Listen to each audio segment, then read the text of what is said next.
നമസ്കാരം. ന്യൂസ് പ്രധാന വാർത്തകൾ. അവയവ തട്ടിപ്പ് കേസിൽ ഇരയായ പാലക്കാട് സ്വദേശി ഷമീർ ബാങ്കോക്കിലെന്ന് സൂചന. സാമ്പത്തിക തർക്കത്തിന്റെ പേരിൽ വീട്ടിൽ നിന്നും വഴക്കിട്ടിറങ്ങിയ ഷമീർ അവയവ തട്ടിപ്പ് റാക്കറ്റിൽ അകപ്പെട്ടത് എങ്ങനെയെന്നത് സംബന്ധിച്ച് അവ്യക്തത. ബാങ്കോക്കിലുള്ള ഷമീർ നവമാധ്യമങ്ങൾ വഴി സുഹൃത്തുക്കളെ ബന്ധപ്പെടാറുണ്ടെന്ന് കൗൺസിലർ. കേസ് അന്വേഷിക്കുന്നത് എറണാകുളം റൂറൽ എസ്പിയുടെ നേതൃത്വത്തിലുള്ള പ്രത്യേക സംഘം. കുന്നംകുളം കാണിപ്പയ്യൂരിൽ കുടുംബത്തെ വീടുകയറി ആക്രമിച്ചു. വയോധിക ഉൾപ്പെടെ 3 പേർക്ക് പരിക്ക്. ആക്രമണം നടത്തിയത് കടം വാങ്ങിയ പണം തിരിച്ചു ചോദിച്ചതിന്റെ വൈരാഗ്യത്തിൽ സമീപവാസികളായ യുവാക്കളും സുഹൃത്തുക്കളും ചേർന്നെന്ന് പരാതി. എരുമപ്പെട്ടിയിൽ ബാങ്ക് ജപ്തി ചെയ്ത ഭൂമിയിൽ നിന്ന് മരങ്ങൾ മുറിച്ച കേസിൽ പ്രാദേശിക കോൺഗ്രസ് നേതാവ് ഉൾപ്പെടെ 2 പേർ അറസ്റ്റിൽ. മുൻ പ്രധാനമന്ത്രി രാജീവ് ഗാന്ധിയുടെ 33ാം രക്തസാക്ഷിത്വ ദിനത്തോടനുബന്ധിച്ച് വിവിധ കേന്ദ്രങ്ങളിൽ അനുസ്മരണ പരിപാടികൾ. കോൺഗ്രസ് കമ്മിറ്റികളുടെ നേതൃത്വത്തിൽ പുഷ്പാർച്ചനയും അനുസ്മരണ സമ്മേളനങ്ങളും. മെയ് 21 ഭീകരതാ വിരുദ്ധ ദിനം. വാർത്തകൾ വിശദമായി. അവയവ തട്ടിപ്പ് കേസിൽ ഇരയായ പാലക്കാട് സ്വദേശി ഷമീർ ബാങ്കോക്കിലെന്ന് സൂചന. അതേസമയം ഷമീറിനെ 1 മാസം മുമ്പ് പാലക്കാട് നഗരത്തിൽ കണ്ടതായി അഭ്യൂഹമുണ്ട്. ബാങ്കോക്കിലുള്ള ഷമീർ നവമാധ്യമങ്ങൾ വഴിയാണ് സുഹൃത്തുക്കളെ ബന്ധപ്പെടാറുള്ളതെന്ന് പാലക്കാട് നഗരസഭാ കൗൺസിലർ മൻസൂർ മണലാഞ്ചേരി പറഞ്ഞു. ഷമീറിനെക്കുറിച്ച് ഒരു അറിവുമില്ലെന്ന് നേരത്തെ മാതാപിതാക്കൾ പ്രതികരിച്ചിരുന്നു. എറണാകുളം റൂറൽ എസ്പിയുടെ നേതൃത്വത്തിലുള്ള അന്വേഷണ സംഘം വീട്ടിലെത്തിയതോടെയാണ് അവയവ തട്ടിപ്പിന്റെ ചുരുളഴിഞ്ഞത്. എറണാകുളം കേന്ദ്രീകരിച്ചാണ് അവയവ തട്ടിപ്പ് നടന്നത്. സാമ്പത്തിക തർക്കത്തിന്റെ പേരിൽ വീട്ടിൽ നിന്ന് വഴക്കിട്ടിറങ്ങിയ ഷമീർ എങ്ങനെ അവയവ തട്ടിപ്പ് റാക്കറ്റിൽ അകപ്പെട്ടു എന്ന് വീട്ടുകാർക്കും നാട്ടുകാർക്കും വ്യക്തമല്ല. ബാങ്കോക്കിലാണെന്ന് പറയപ്പെടുന്ന ഷമീറിനെ 1 മാസം മുമ്പ് പാലക്കാട് നഗരത്തിൽ കണ്ടതായി അഭ്യൂഹമുണ്ട്. ബാങ്കോക്കിലുള്ള ഷമീർ നവമാധ്യമങ്ങൾ വഴിയാണ് സുഹൃത്തുക്കളെ ബന്ധപ്പെടാറുള്ളതെന്ന് കൗൺസിലർ മൻസൂർ മണലാഞ്ചേരി പറഞ്ഞു. 1 മാസം മുമ്പ് ബാങ്കോക്കിലുണ്ടെന്ന് സുഹൃത്തുക്കളെ ഷമീർ അറിയിച്ചിരുന്നു. അവയവദാനവുമായി ബന്ധപ്പെട്ടുകൊണ്ട് ഇന്നലെ ന്യൂസിൽ വന്ന വാർത്ത കണ്ടതിൻ്റെ അടിസ്ഥാനത്തിൽ എൻ്റെ സുഹൃത്തുക്കളൊക്കെ നല്ല രാത്രി ഫോൺ വിളിച്ചിട്ടുണ്ടായിരുന്നു. അപ്പോൾ ബന്ധപ്പെട്ടപ്പോൾ ലാസ്റ്റ് സുഹൃത്തുക്കളെ കൊണ്ട് പറഞ്ഞത് 1 മാസം മുമ്പ് ഇദ്ദേഹം ഫേസ്ബുക്ക് വഴി ഫോൺ വിളിച്ചിട്ട് ഞാൻ ബാങ്കോക്കിലുണ്ടെന്നും ഞാൻ അവിടെ വന്ന് വേറൊരു കാര്യം ഒന്ന് പൊട്ടിരിക്കുകയാണെന്നും അത് പിന്നീട് ബാക്കിയിൽ വന്നിട്ട് പറയാമെന്ന് പറഞ്ഞിട്ട് അദ്ദേഹം പറഞ്ഞിട്ടുണ്ട്. അപ്പോൾ അദ്ദേഹം ബാങ്കോക്കിലുണ്ട് എന്നാണ് അദ്ദേഹം സുഹൃത്തുക്കളെ വിളിച്ച് 1 മാസം മുമ്പ് പറഞ്ഞിരിക്കുന്നത്. വീട്ടിൽ നിന്ന് വഴക്കിട്ടിറങ്ങിയ സമയത്ത് തന്നെ പാസ്പോർട്ട്, ആധാർ തുടങ്ങിയ രേഖകൾ ഷമീർ കൊണ്ടുപോയതായി പിതാവ് പറഞ്ഞു. അവയവദാനം നടത്തുന്നത് സംബന്ധിച്ച് തങ്ങൾക്ക് അറിവില്ലെന്നും നാട്ടിൽ അവയവദാനം നടത്താൻ ശ്രമിച്ചപ്പോൾ തടഞ്ഞിരുന്നെന്നും പിതാവ് പറഞ്ഞു. പോകുന്നത് അതന്നെ കുറച്ച് പൈസയൊക്കെ അവൻ്റെ കയ്യിൽ വീട് കെട്ടാനുള്ളത് ഉണ്ടായിരുന്നു. അവനെ ഏൽപ്പിച്ച് അതൊക്കെ അതിന് ആ പൈസേൻ്റെയൊക്കെ എന്തോ ചെയ്തെന്നറിയില്ല. ചോദിച്ച് എന്താ ചെയ്തു ചോദിച്ചപ്പോൾ അത് ഞാൻ ചിലവാക്കിയെന്ന് പറഞ്ഞു. എന്നിട്ട് അങ്ങനെ എന്നെ കൊണ്ട് ദേഷ്യപ്പെട്ടിട്ട് അങ്ങനെ ഞാൻ വഴക്കിട്ടിട്ട് അങ്ങനെ ഇറങ്ങിപ്പോയതാണ്. ഞാൻ ജോലിയിലായിരുന്നു, അന്ന് വീട്ടിലില്ല, സെക്യൂരിറ്റി പണിയില്ലായിരുന്നു. അവിടെ നിന്നാണ് വന്നപ്പോൾ എന്താ ചെയ്യാൻ വേണ്ടിയിട്ട് ഞാൻ വന്നപ്പോൾ ബാഗൊക്കെ തൂക്കിയിട്ട് പോയി. അങ്ങോട്ടാണ് ചോദിച്ചു, ഒന്നും മുണ്ടിയില്ല എന്ന് പറഞ്ഞു. ബാഗ് എടുത്തിട്ട് ആൾ സ്ഥലം വിട്ടു. അന്ന് കണ്ടാണ് അന്ന് കണ്ടത്. പ്രത്യേക അന്വേഷണ സംഘമാണ് കേസ് അന്വേഷിക്കുന്നത്. എറണാകുളം റൂറൽ എസ്പിയുടെ നേതൃത്വത്തിലുള്ള 10 അംഗ സംഘത്തിനാണ് അന്വേഷണ ചുമതല. News bureau, Palakkad. കുന്നംകുളം കാണിപ്പയ്യൂരിൽ കുടുംബത്തെ വീടുകയറി ആക്രമിച്ചു. വയോധിക ഉൾപ്പെടെ 3 പേർക്ക് പരിക്കേറ്റു. കാണിപ്പയ്യൂർ തുണ്ടത്തിൽ വീട്ടിൽ 76 വയസ്സുള്ള ശാന്ത, മക്കളായ 45 വയസ്സുള്ള സിബി, 40 വയസ്സുള്ള അബി എന്നിവർക്കാണ് പരിക്കേറ്റത്. കഴിഞ്ഞ രാത്രിയാണ് കുടുംബത്തിന് നേരെ ആക്രമണമുണ്ടായത്. സമീപവാസിയായ സഹോദരങ്ങളായ യുവാക്കൾക്ക് വീട്ടുകാർ പണം കടം നൽകിയിരുന്നു. മാസങ്ങൾ കഴിഞ്ഞിട്ടും പണം തിരികെ നൽകാത്തതിനെ തുടർന്ന് അടുത്തിടെ പണം തിരിച്ചു ചോദിച്ചു. ഇതേ തുടർന്ന് വീട്ടുകാരും അയൽവാസികളായ യുവാക്കളും തമ്മിൽ തർക്കം നിലനിന്നിരുന്നു. ഇതിനിടയിലാണ് രാത്രി അയൽവാസിയായ യുവാക്കളും ഇവരുടെ സുഹൃത്തുക്കളും ഉൾപ്പെടെ 7ഓളം വരുന്ന സംഘം കുടുംബത്തെ വീട് കയറി ആക്രമിച്ചത്. ആക്രമണത്തിൽ ഗുരുതരമായി പരിക്കേറ്റ വയോധികയെയും മക്കളെയും ആദ്യം കുന്നംകുളം താലൂക്ക് ആശുപത്രിയിലും പിന്നീട് തൃശൂർ മുളങ്കുന്നത്തുകാവ് മെഡിക്കൽ കോളേജ് ആശുപത്രിയിലും പ്രവേശിപ്പിച്ചു. സംഭവത്തിൽ കുന്നംകുളം പോലീസിൽ പരാതി നൽകി. News bureau, Thrissur.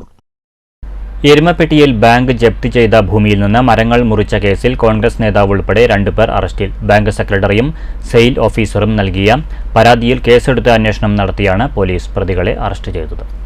Congress Kadavallur block സെക്രട്ടറിയും മുൻ വേലൂർ പഞ്ചായത്ത് മെമ്പറുമായ പി രാമചന്ദ്രൻ, വേലൂർ സ്വദേശി ഉണ്ണികൃഷ്ണൻ എന്നിവരെയാണ് എരുമപ്പെട്ടി പോലീസ് അറസ്റ്റ് ചെയ്തത്. ഇരുവരെയും പിന്നീട് ജാമ്യത്തിൽ വിട്ടയച്ചു. രാമചന്ദ്രൻ തൻ്റെ ഉടമസ്ഥതയിലുള്ള സ്ഥലങ്ങൾ വേലൂർ സഹകരണ ബാങ്കിൽ പണയപ്പെടുത്തി 1.25 കോടി രൂപ വായ്പ എടുത്തിരുന്നു. 8 വർഷത്തോളമായി തിരിച്ചടവ് മുടങ്ങി 2.5 കോടിയോളം പലിശയടക്കം കുടിശ്ശികയുണ്ട്.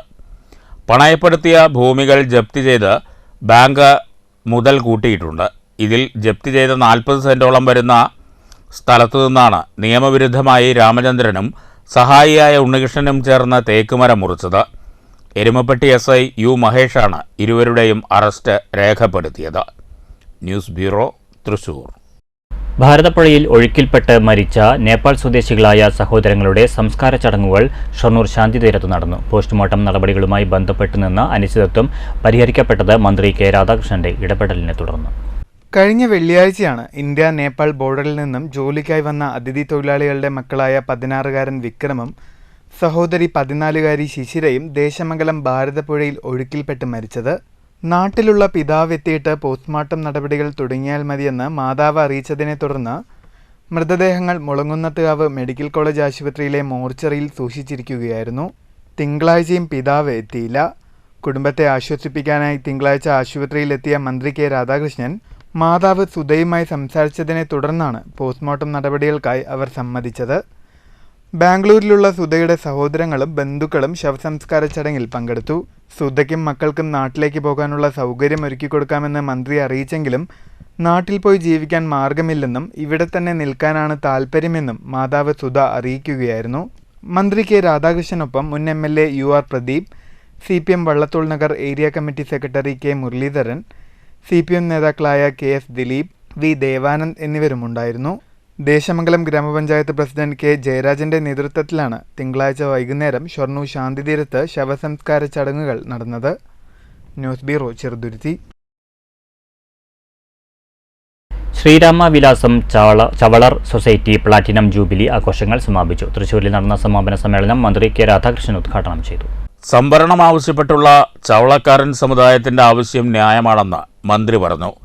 ആവശ്യങ്ങൾ പരിഹരിക്കപ്പെടേണ്ടതാണെന്നും സർക്കാർ അത് ഗൗരവമായി കണ്ട് ചർച്ച ചെയ്ത് പരിഹരിക്കുമെന്നും മന്ത്രി പറഞ്ഞു. ലിമിറ്റേഷൻ വരുമ്പോൾ നമുക്ക് എത്ര ആളുകൾ വേണ്ടി വരും ഓരോ പഞ്ചായത്തിൽ. ഇപ്പം നമ്മൾ ഒരു പഞ്ചായത്തിൽ 22 ആളുകളാണ് മാക്സിമം വരുന്നത്. ആ 22 ജാതി അല്ലല്ലോ ഒരു പഞ്ചായത്തിലുള്ളത്. അപ്പം അങ്ങനെയൊക്കെയുള്ള സംഗീതമായിട്ട് ചിന്തയിലേക്ക് നമ്മൾ പോകണം. നമുക്ക് റെപ്രസെൻറ്റേഷൻ വേണം എന്നൊക്കെ പറയാം. പക്ഷേ അത് പറയുമ്പോൾ നമ്മൾ ഈ കാര്യം കൂടി മനസ്സിലാക്കണം. ആയിരക്കണക്കിന് ജാതിയും ഉപജാതിയുമുള്ള നാടാണ് നമ്മുടേത്. എല്ലാ ജാതിക്കാരും ഞങ്ങൾക്ക് വേണം, ഞങ്ങൾക്ക് വേണം, ഞങ്ങൾക്ക് വേണം എന്ന് വാദിച്ചു കഴിഞ്ഞാൽ ഇവിടെ അത് കലാപത്തിലേക്കാണ് പോകുന്നത്. അത്തരം കാര്യങ്ങൾ കൂടി നമ്മൾ തിരിച്ചറിഞ്ഞുകൊണ്ട് വേണം പോകാൻ. ഞാൻ പറഞ്ഞു, പിന്നോക്കത്തിൽ ഉള്ള വിഭാഗമാണ് OECയുടെ ആനുകൂല്യം ഇപ്പോൾ ലഭിക്കുന്നുണ്ട്. ആ OECയുടെ ആനുകൂല്യം കുടുംബിക്കുന്നു. STയുടെ ആനുകൂല്യം കൊടുക്കണം എന്നാണ് അവരുടെ ഡിമാൻഡ്.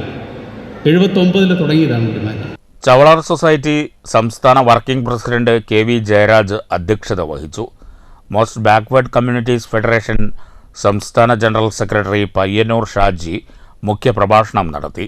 തെക്കേ ഗോപുരനടയിൽ നിന്ന് ആരംഭിച്ച പ്രകടനത്തിൽ സ്ത്രീകൾ ഉൾപ്പെടെ നിരവധി പേർ പങ്കെടുത്തു. News bureau, Thrissur. Pattambi municipal Congress കമ്മിറ്റിയുടെ നേതൃത്വത്തിൽ മുൻ പ്രധാനമന്ത്രി രാജീവ് ഗാന്ധിയുടെ 33ാം ചരമവാർഷിക ദിനം ആചരിച്ചു. പട്ടാമ്പി കോൺഗ്രസ് ഭവനിൽ സംഘടിപ്പിച്ച അനുസ്മരണ ചടങ്ങും പുഷ്പാർച്ചനയും KR നാരായണസ്വാമി ഉദ്ഘാടനം ചെയ്തു.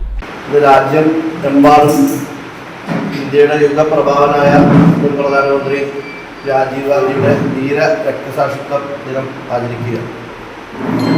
91 മെയ് 21 അദ്ദേഹം തമിഴ്നാട്ടിലെ ശ്രീ പെരുമ്പത്തൂരിൽ വെച്ച് ബെൽറ്റ് ബോംബ് ആക്രമണത്തിൽ കോൺഗ്രസ് ഉദ്യോഗത്തിന് എത്തിച്ചേരുമ്പോൾ, തെരഞ്ഞെടുപ്പ് രംഗത്ത് എത്തിച്ചേരുമ്പോഴാണ് അദ്ദേഹത്തെ LTT തീവ്രവാദികൾ രാജ്യത്തെ ഞെട്ടിച്ചുകൊണ്ട് ഉള്ള ആ വധം നടത്തുന്നത്. അനുസ്മരണ ചടങ്ങിൽ മണ്ഡലം പ്രസിഡന്റ് ഉമ്മർ കീഴായൂർ അധ്യക്ഷനായി. നേതാക്കളായ ET ഉമ്മർ, ജിതേഷ് മോഴിക്കുന്നം, അനിത, വാഹിദ് കൽപ്പക, K സൈതലവി, മാളുക്കുട്ടി, TP മുനീർ, നൂർ താഹ, P റഫീഖ്, ആമിനക്കുട്ടി തുടങ്ങിയവർ സംസാരിച്ചു. News bureau, Pattambi. കോട്ടായിയിൽ തുടർപഠന മാർഗനിർദ്ദേശ ക്ലാസ് സംഘടിപ്പിച്ചു. ജമാഅത്തെ ഇസ്ലാമി ഓടന്നൂർ യൂണിറ്റിന്റെ നേതൃത്വത്തിലാണ് ക്ലാസ് സംഘടിപ്പിച്ചത്. ഓടന്നൂർ മസ്ജിദ് ഹാളിൽ വെച്ചാണ് SSLC+2 വിജയികൾക്കായുള്ള തുടർപഠന മാർഗനിർദ്ദേശ ക്ലാസ് നടന്നത്. SSLC+2 ശേഷം ഇനി എന്ത് എന്ന തലക്കെട്ടിൽ നടത്തിയ മാർഗനിർദ്ദേശ ക്ലാസ്സിൽ നാസർ ആലിക്കൽ വിഷയം അവതരിപ്പിച്ചു. തുടർന്ന് കലാലയങ്ങളിൽ നമ്മുടെ ദൗത്യം സമൂഹത്തിന് നമ്മിലുള്ള പ്രതീക്ഷ എന്ന വിഷയത്തിൽ നടന്ന സെമിനാറിൽ AP അബ്ദുൽ നാസർ വിഷയാവതരണം നടത്തി. നിരവധി വിദ്യാർത്ഥികൾ പരിപാടിയിൽ പങ്കെടുത്തു. ടൂറിന് പോകുന്നതിന്റെ ഫീസ് അടച്ചുകൊണ്ടിരിക്കുകയാണ്, അതിനുള്ള ക്യാഷ് സ്കൂൾ അടച്ചുകൊണ്ടിരിക്കുകയാണ്. ഇവർ സ്വാഭാവികമായും ഇവർ വീട്ടിൽ വന്ന് പറയുകയാണ്, എൻ്റെ ഉമ്മാനടുത്ത് പറഞ്ഞു, അമ്മയുടെ പറഞ്ഞു, എനിക്ക് സ്കൂളിൽ നിന്ന് ഫ്രണ്ട്സുകളൊക്കെ ടൂറിന് പോകുന്നുണ്ട്, അതുകൊണ്ട് എനിക്ക് ടൂറിന് പോകണം. ടൂറിന് പോകാൻ 2500 രൂപ ആവശ്യമാണ് എന്ന് പറയുകയാണ്. അപ്പൊ തന്നെ അമ്മ വീട്ടിലേക്ക്, കാരണം അമ്മയ്ക്കറിയാം അച്ഛനെ കൊണ്ട് ഈ 2500 രൂപ കൊടുക്കാൻ ആ സാഹചര്യത്തിൽ കഴിയില്ല. News bureau, Kottayi. ഇരുവൃക്കകളും തകരാറിലായ കേരളശ്ശേരി സ്വദേശി പ്രസാദിന് സഹായധനം നൽകി. കേരളശ്ശേരി 6-ാം വാർഡ് കോൺഗ്രസ് കമ്മിറ്റിയും KSSPA കേരളശ്ശേരി യൂണിറ്റും സംയുക്തമായാണ് പ്രസാദിന് സഹായഹസ്തമേകിയത്. കേരളശ്ശേരി 6-ാം വാർഡ് ആലിക്കാവ് പറമ്പ് കുഞ്ഞിമാളുവിൻ്റെയും പരേതനായ അയ്യപ്പൻ്റെയും മകനാണ് പ്രസാദ്. കേരളശ്ശേരിയിൽ ഹോട്ടൽ തൊഴിലാളിയായിരുന്നു 27-കാരനായ പ്രസാദ്. പ്രസാദിന്റെ വരുമാനമായിരുന്നു നിർധന കുടുംബത്തിന്റെ ഏക ആശ്രയം. നിലവിൽ കോഴിക്കോട് ഇക്രഹ് ആശുപത്രിയിലാണ് ചികിത്സ. 4 മാസമായി രോഗം കണ്ടു തുടങ്ങിയിട്ട്. ഇപ്പോൾ ആഴ്ചയിൽ 3 ഡയാലിസിസ് ചെയ്തു വരുന്നുണ്ട്. അതിനുള്ള സാമ്പത്തിക സ്ഥിതി കുടുംബത്തിനില്ല. എൻ്റെ മകനെ ജീവിക്കാൻ വേണ്ടിയിട്ട് സൂക്കട് നഷ്ടപ്പെട്ടു. എല്ലാവരും സഹായിക്കും. ചികിത്സയ്ക്കായി സുമനസ്സുകളുടെ സഹായം തേടുകയാണ് കുടുംബം. കോൺഗ്രസ് നേതാക്കളായ V Rajeev, TK Pankajakshan, V Radhakrishnan, PP Sivaramakrishnan, KK Rahman, Appukuttan Kallur എന്നിവർ ചേർന്നാണ് സഹായധനം കൈമാറിയത്. ഡയാലിസിസുമായി ബന്ധപ്പെട്ടിട്ട് 4 മാസത്തിലധികമായി ചികിത്സയിലാണ്. ഈ നമ്മുടെ കേരളശ്ശേരി ദേശത്തെ ഒട്ടുമിക്ക വ്യക്തികളും കുടുംബങ്ങളും അദ്ദേഹത്തിൻ്റെ ചികിത്സയ്ക്ക് വേണ്ടി സഹായിക്കുകയാണ്. ഈ മനസ്സുള്ള നമ്മുടെ നാട്ടിലെ എല്ലാ വിഭാഗം ജനങ്ങളും പ്രസാദിൻ്റെ ചികിത്സയ്ക്കായി വേണ്ടവിധം സഹായിക്കണം എന്ന് അഭ്യർത്ഥിക്കുകയാണ്. News bureau, Pathirippala. ബ്ലോഗ് എഴുത്തുകാരി NV ഇന്ദിരയുടെ ബ്ലോഗ് കുറിപ്പുകളുടെ സമാഹാരമായ എൻ്റെ കൊച്ചു ലോകം പ്രകാശനം ചെയ്തു. തൃശൂർ നെല്ലായിയിൽ നടന്ന ചടങ്ങിൽ മുൻ മന്ത്രി പ്രൊഫസർ C രവീന്ദ്രനാഥ് പ്രകാശനം നിർവഹിച്ചു. പറപ്പൂക്കര ഗ്രാമപഞ്ചായത്ത് പ്രസിഡന്റ് EK അനൂപ് ആദ്യപ്രതി ഏറ്റുവാങ്ങി. NK പരമേശ്വരൻ നമ്പൂതിരി അധ്യക്ഷത വഹിച്ചു. NS മഹേശ്വരൻ, NV പ്രസാദ്, എഴുത്തുകാരി NV ഇന്ദിര, തിങ്കൾ ബുക്സ് പ്രസാധകൻ K സുധാകരൻ തുടങ്ങിയവർ പ്രസംഗിച്ചു. News bureau, Thrissur. പ്രധാന വാർത്തകൾ വീണ്ടും. അവയവ തട്ടിപ്പ് കേസിൽ ഇരയായ പാലക്കാട് സ്വദേശി ഷമീർ ബാങ്കോക്കിലെന്ന് സൂചന. സാമ്പത്തിക തർക്കത്തിന്റെ പേരിൽ വീട്ടിൽ നിന്നും വഴക്കിട്ടിറങ്ങിയ ഷമീർ അവയവ തട്ടിപ്പ് റാക്കറ്റിൽ അകപ്പെട്ടത് എങ്ങനെയെന്നത് സംബന്ധിച്ച് അവ്യക്തത. ബാങ്കോക്കിലുള്ള ഷമീർ നവമാധ്യമങ്ങൾ വഴി സുഹൃത്തുക്കളെ ബന്ധപ്പെടാറുണ്ടെന്ന് കൗൺസിലർ. കേസ് അന്വേഷിക്കുന്നത് എറണാകുളം റൂറൽ SP-യുടെ നേതൃത്വത്തിലുള്ള പ്രത്യേക സംഘം. കുന്നംകുളം കാണിപ്പയ്യൂരിൽ കുടുംബത്തെ വീടുകയറി ആക്രമിച്ചു. വയോധിക ഉൾപ്പെടെ 3 പേർക്ക് പരിക്ക്. ആക്രമണം നടത്തിയത് കടം വാങ്ങിയ പണം തിരിച്ചു ചോദിച്ചതിന്റെ വൈരാഗ്യത്തിൽ സമീപവാസികളായ യുവാക്കളും സുഹൃത്തുക്കളും ചേർന്നെന്ന് പരാതി. എരുമപ്പെട്ടിയിൽ ബാങ്ക് ജപ്തി ചെയ്ത ഭൂമിയിൽ നിന്ന് മരങ്ങൾ മുറിച്ച കേസിൽ പ്രാദേശിക കോൺഗ്രസ് നേതാവ് ഉൾപ്പെടെ 2 പേർ അറസ്റ്റിൽ. മുൻ പ്രധാനമന്ത്രി രാജീവ് ഗാന്ധിയുടെ 33ാം രക്തസാക്ഷിത്വ ദിനത്തോടനുബന്ധിച്ച് വിവിധ കേന്ദ്രങ്ങളിൽ അനുസ്മരണ പരിപാടികൾ. കോൺഗ്രസ് കമ്മിറ്റികളുടെ നേതൃത്വത്തിൽ പുഷ്പാർച്ചനയും അനുസ്മരണ സമ്മേളനങ്ങളും. മെയ് 21 ഭീകരതാ വിരുദ്ധ ദിനം. ഈ വാർത്താ ബുള്ളറ്റിൻ സമാപിച്ചു. നമസ്കാരം.